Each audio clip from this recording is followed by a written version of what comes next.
जय हिंद। मैं विकास कुमार। आर्मी की तैयारी करने वाले सभी का अब की बार वर्दी हमारे में स्वागत है। जैसा कि आप जानते हैं कि जुनून अकेडमी समस्तीपुर, जहां पर बच्चों को आर्मी में भर्ती होने के लिए लिखित परीक्षा की तैयारी कराई जाती है, आज हम 500 का जो सीरीज चल रहा है जिसके जीएस का उसका 9वां भाग लेकर के आया है। और इसका पहला क्वेश्चन क्या है, देखिए कि जीवाणुओं को नष्ट करने के लिए किस गैस का प्रयोग किया जाता है। तो हम सभी जानते हैं कि जीवाणुओं को नष्ट करने के लिए क्लोरीन गैस का प्रयोग किया था। किसका? क्लोरीन का।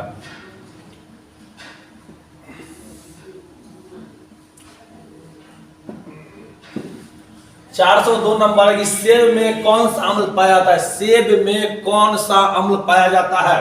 तो मेलिक अम्ल पाया जाता है। अरे का बात ध्यान रखिएगा कि इस 500 में से कम 450 ऐसे प्रश्न हैं जो आपको पहले किसी न किसी आर्मी के एग्जाम में आए हुए हैं, चाहे वो जीडी का हो, चाहे वो ट्रेडमैन का हो, चाहे वो टेक्निकल का हो, चाहे वो नर्सिंग का हो। जीके जीएस सबके एक ही रंग के होते हैं, ध्यान रखेंगे। तो सभी क्वेश्चन आपके लिए काफी महत्वपूर्ण है, ठीक है। 403 नंबर, पानी किन रूपों में पाया जाता है? तो पानी ठोस, द्रव और गैस तीनों रूप में पाया जाता है, ठीक है, ठोस, द्रव और गैस। 404 है, भारत में कार्यकारी प्रमुख किसे माना गया है? तो भारत में कार्यकारी प्रमुख जो किसको प्रधानमंत्री को माना गया। किसको? प्रधानमंत्री को। 404 नंबर।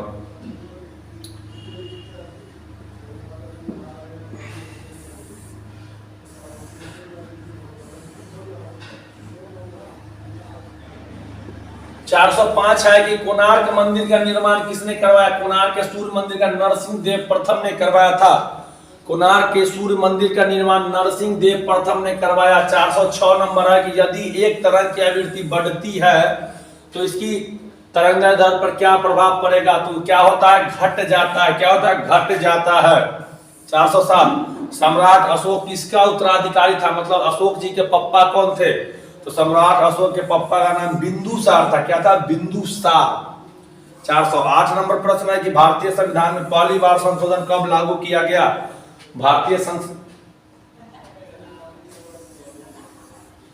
संविधान में पहली बार संशोधन कब किया गया? तो HW ये आपके लिए था, इसमें ऑप्शन मिसिंग था, ठीक है, क्लियर। अगला प्रश्न है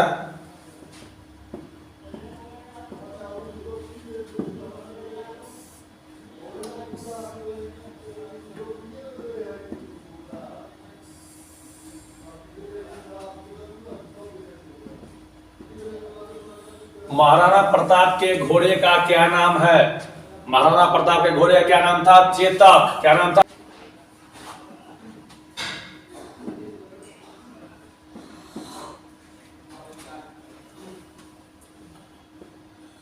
(410) नंबर प्रश्न है, कर्णम मल्लेश्वरी को किस खेल से, कर्णम मल्लेश्वरी जो है किस खेल से संबंधित है? तो कर्णम मल्लेश्वरी भारोत्तोलन वेट लिफ्टिंग से संबंधित है, भारोत्तोलन वेट लिफ्टिंग से। 411, 1 डेकालीटर बराबर कितना होता है? 1 डेकालीटर बराबर 10 लीटर होता है। कितना? 10 लीटर होता है, समझ गए। 412, चंद्रमा का चक्कर लगाने वाला पहला ग्रह कौन सा था? चंद्रमा का चक्कर लगाने वाला पूछ रहा है, पहला ग्रह लूना 10 था। क्या नाम था? लूना 10। 413 नंबर प्रश्न है कि पाकिस्तान में थार रेगिस्तान से जुड़े रेगिस्तान को क्या कहते हैं? चेलिस्तान कहते हैं। पाकिस्तान में थार रेगिस्तान से जुड़ा रेगिस्तान, उसका नाम चेलिस्तान है, ठीक है।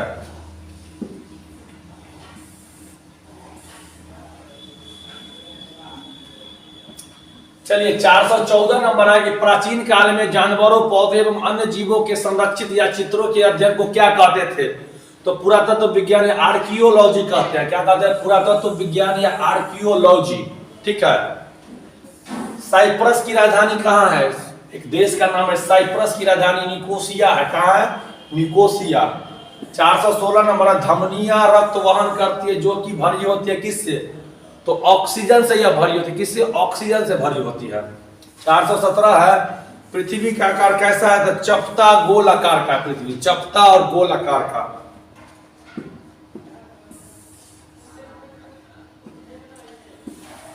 मृणालिनी साराभाई का संबंध किस क्षेत्र से? मृणालिनी साराभाई का संबंध तो यह शास्त्रीय नृत्य से। किससे? शास्त्रीय नृत्य से है।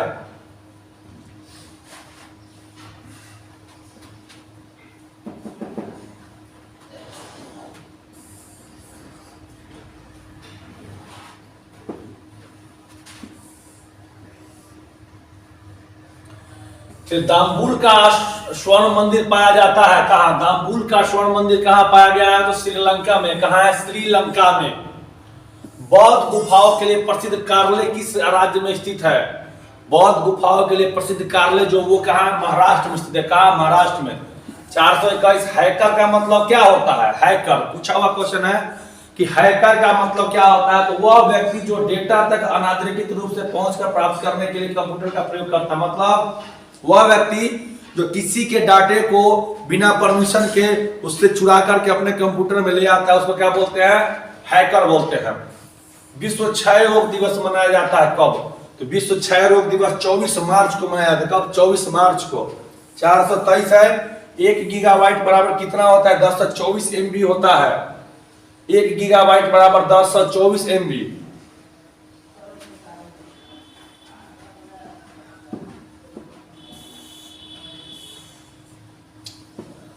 424 नंबर है। पद्मश्री से सम्मानित किए जाने पहले खिलाड़ी कौन थे? मतलब कौन ऐसे खिलाड़ी थे जिनको पहली बार पद्मश्री दिया गया था? पद्मश्री से सम्मानित होने वाले पहले खिलाड़ी कौन थे? उनका नाम था बलवीर सिंह सीनियर। क्या नाम था? बलवीर सिंह सीनियर। पक्का ये हॉकी के खिलाड़ी होंगे। सीनियर लगा हुआ है तो हॉकी के होंगे। पक्षियों का अध्ययन क्या कहलाता है? पक्षियों का अध्ययन क्या कहलाता है? तो निर्नियोथोलॉजी। निर्नोथोलॉजी, ठीक है, निर्निथोलॉजी। डेनमार्क की राजधानी क्या है? कोपेनहेगन। डेनमार्क की राजधानी कोपेनहेगन है। कहाँ है? कोपेनहेगन। 427 भारत का सबसे पुराना बांध कौन सा है? भारत का सबसे पुराना बांध है ग्रेट अनीकुट बांध। ग्रेट अनीकुट बांध, ठीक है। पूछा हुआ प्रश्न था इसीलिए तो आज पता लग रहा है। कल क्या होता है कि आप लोग जो है सो समाधि स्थल, नारा दिवस ये सब पढ़ के जाते हैं, एग्जाम में आता नहीं है। एग्जाम में ऐसे ऐसे क्वेश्चन आ जाते हैं तो उस समय आप कहिएगा क्या कि सर पढ़े कुछ आया कुछ, इसलिए बताया जा रहा है। क्षेत्रफल की दृष्टि से विश्व का दूसरा सबसे बड़ा देश कौन सा है? तो कनाडा है। कौन सा है? कनाडा है। दूसरा सबसे बड़ा देश कौन सा है? कनाडा। पहला तो सोवियत रूस हो जाएगा।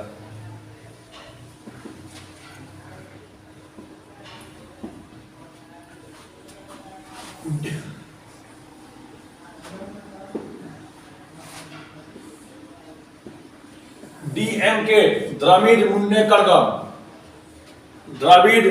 कड़गम राजनीतिक पार्टी के संस्थापक कौन है? CN अन्नादुराई। CN अन्नादुराई है संस्थापक। 100 मिलियन बराबर कितना होता है? तो 10 करोड़ होता है। 100 मिलियन बराबर 10 करोड़। 431 कंप्यूटर चिप का दूसरा नाम क्या है? कंप्यूटर चिप का दूसरा नाम क्या है? माइक्रोचिप है। क्या है? माइक्रोचिप। 432 एशियाई खेलों में स्वर्ण पदक जीतने वाली पहली भारतीय खिलाड़ी कौन थी? कमलजीत सिंह सिंधु। क्या नाम था? कमलजीत सिंह सिंधु।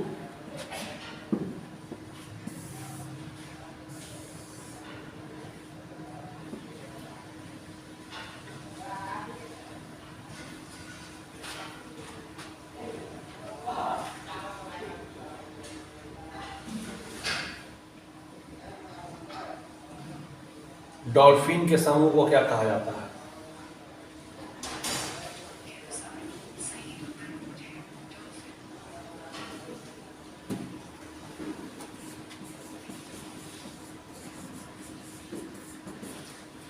चार 433 नंबर क्वेश्चन है, डॉल्फिन के समूह को क्या कहा जाता है? डॉल्फिन जो है, गंगा डॉल्फिन जो है भारत की राष्ट्रीय जलीय जीव भी और यह एक स्तनधारी है, लेकिन इसके समूह को पॉड कहा जाता है। क्या कहा जाता है? पॉड कहा जाता है, याद रखेंगे।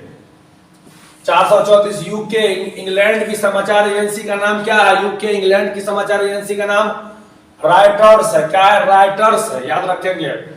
चलिए 435 प्रसिद्ध यात्री जहाज टाइटैनिक किस देश का था? टाइटैनिक जहाज जो डूब गया था 2000 लोगों को लेकर के, जो विश्व का सबसे बड़ा जहाज था, वो किस देश का था? तो ग्रेट ब्रिटेन इंग्लैंड का था। इसके बारे में कहा जाता था कभी न डूबने वाला जहाज अपनी पहली यात्रा में ही डूब गया। इससे यह साबित होता है कि अगर आप बड़े बन रहे हैं या बड़े हैं तो आपको घमंड नहीं करना चाहिए कि आई एम द बेस्ट। जहाज को देख के समझ लीजिए, इसके बारे में कहा गया था कि यह डूब नहीं सकता है और पहली यात्रा में डूब गया था। इसीलिए लगातार पढ़ाई करते रहिए। अगर टेस्ट में आपको 50 में से 45-46 क्वेश्चन सही हो रहा है, इसका मतलब ये नहीं है कि आपको अभी लग गया। जब आपको हो जाएगा जॉब तब समझिएगा कि हमको नौकरी हो गई है, नहीं तो फिर टाइटेनिक के जैसा हाल ना हो जाए, ध्यान रखिएगा। इसलिए कभी घमंड मत कीजिए अपने आप पे कि हम सबसे बड़े हैं, हमसे बड़ा कोई नहीं है। समझ लीजिए, हाथी इतना बड़ा होता है लेकिन कान में चींटी जलाया था तो हाथी के भी नानी याद आ जाता है, याद रखिएगा। 436, सुभाष चंद्र बोस के पिता का नाम क्या था? जानकी नाथ बोस। सुभाष चंद्र बोस के पिता का नाम था। मरियाना ट्रेंच कहाँ स्थित है? प्रशांत महासागर के। पृथ्वी का सबसे गहरा जो है स्थान है मरियाना ट्रेंच कहाँ है? प्रशांत महासागर में। ऑक्टोपस के खून का रंग कैसा होता है? तो ऑक्टोपस के खून का रंग नीला होता है। कैसा होता है? नीला।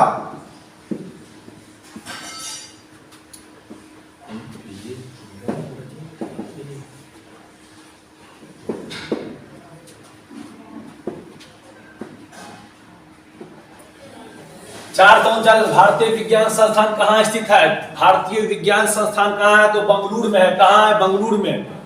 440, पृथ्वी का जल चक्र किसके द्वारा संचालित होता है? तो पृथ्वी का जल चक्र सूर्य के द्वारा संचालित होता है।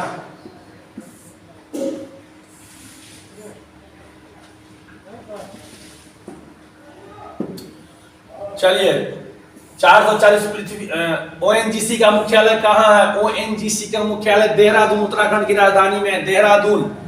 442, भारत की कौन सी शहर वास्तुकला की दृष्टि से सुनियोजित शहर है? तो चंडीगढ़, जिसका निर्माण किसने करवाया था? आप लोग को जवाब देना है HW में। चंडीगढ़ है। किसने? चंडीगढ़ है सुनियोजित शहर। इसका निर्माण जो है किसने करवाया था? आप बताएंगे कि वास्तुकार कौन था इसका?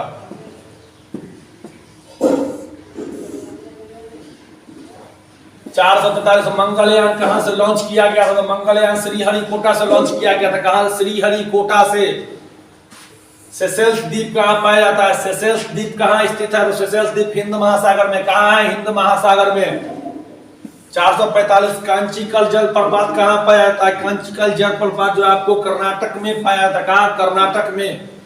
446, एक ग्लेशियर में गहरी दरार को क्या कहा जाता है? एक ग्लेशियर की गहरी दरार को क्रोवासे कहा जाता है। क्रोवासे कहा जाता है।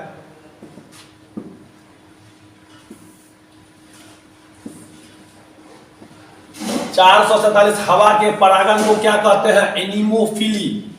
हवा के परागन को क्या कहते हैं? तो हवा के परागन को एनीमोफिली कहते हैं। 448, RBI reserve bank of India का गठन 1935 में हुआ, लेकिन राष्ट्रीयकरण 1949 ईस्वी में हुआ। 1949 में क्या हुआ? गठन हुआ है। किसका? रिजर्व बैंक ऑफ इंडिया का। चलिए 449 है, दुनिया का सबसे बड़ा गैर ध्रुवीय रेगिस्तान कौन सा है?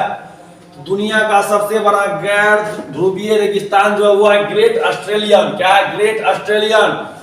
और 450 नंबर प्रश्न, सूर्य की रोशनी को उसके संगठक के रूप में विभाजित कर सकता है कौन? सूर्य की रोशनी को उसके संगठक के रूप में कौन विभाजित कर सकता है? तो प्रकाश का अपवर्तन क्या करता है? उसको विभाजित कर देता है। क्या? प्रकाश का अपवर्तन। इस तरह से आपके 50 प्रश्न पूरे हो चुके हैं। अब जितने भी वीडियो 15 तारीख से आपको आएंगे वो सभी जुनून आर्मी स्टडी चैनल पे आएंगे, जिसमें सिर्फ पढ़ाई के बारे में ही बातें होंगी। ठीक है, कोई बातें उसमें नहीं होंगी। ध्यान रखेंगे और स्वस्थ रहे, सुरक्षित रहे। कोरोना के तीसरी लहर में सही रहेंगे तभी आप नौकरी कर पाएंगे। ठीक है, जय हिंद।